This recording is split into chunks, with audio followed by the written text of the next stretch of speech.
Sebuah truk bermuatan bahan cat dari arah Bandung menuju Cirebon mendadak oleng dan menabrak beberapa kendaraan hingga masuk ke sebuah warung di Sumedang, Jawa Barat.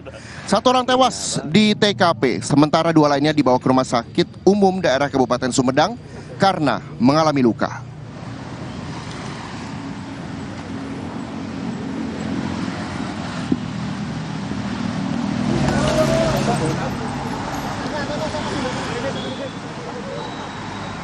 Petugas dan warga sekitar mengevakuasi satu korban yang meninggal di lokasi. Evakuasi korban sempat terkendala karena tubuh korban terjepit di badan truk.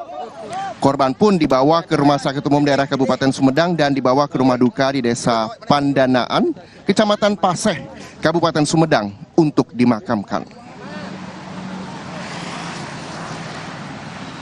Korban terhimpit antara kayu sama beban kendaraan, tengah-tengah beban kendaraan. Jadi untuk evakuasi lumayan agak alot, agak lama.